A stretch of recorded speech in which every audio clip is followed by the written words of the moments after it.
Hey, this is Collin from 9Tech Productions, and today we are playing Spec Ops: The Line.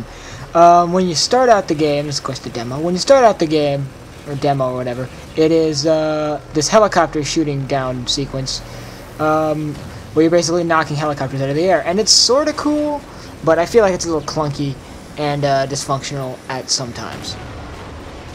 But, I mean, that's just my opinion. I was never one for the stereotypical helicopter air raid sniper sequences that they put in FPSs nowadays.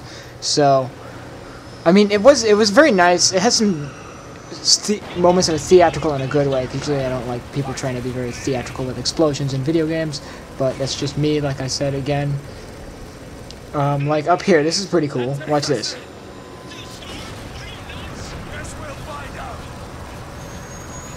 Wait for it.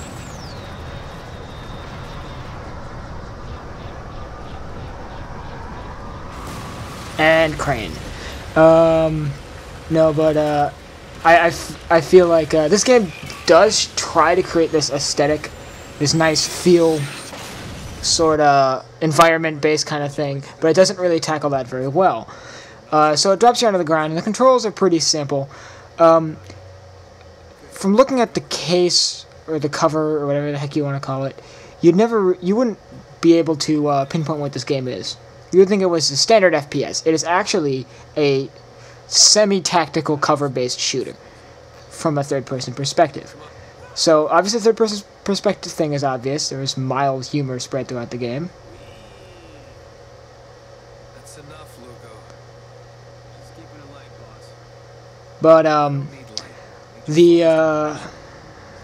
But the controls are weird for an FPS player, but if you've played things like Ghost Recon or Graw, you would easily be able to pick up on these. They have this new the sand mechanic that you're about to see here, which is where you use the sand that was placed here by the sandstorm to dispatch of enemies. And it gives a cool effect, and it sort of displays the particle effects, but it's very scripted. The story is incredibly scripted, and that's one of the things I don't like about certain games is if it's very scripted, very linear, it doesn't really run very well with me. I like more open world things, but once again, that's just me.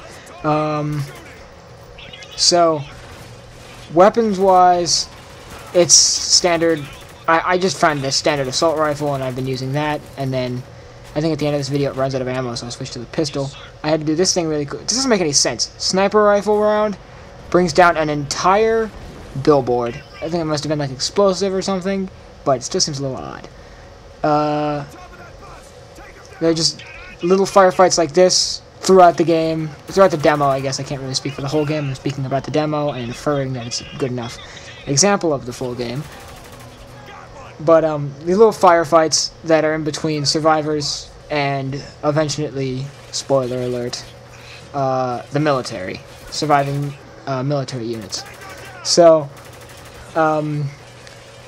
you get moments like this where you're pinned down. I ran out of ammo a lot in this game, and I mean a lot. Like, there was ammo shortages all over the place. You would run out of ammo, and eventually you start getting to the point where the enemies actually carry decent weapons, AKs, machine guns, but at this point they're just all carrying Uzis.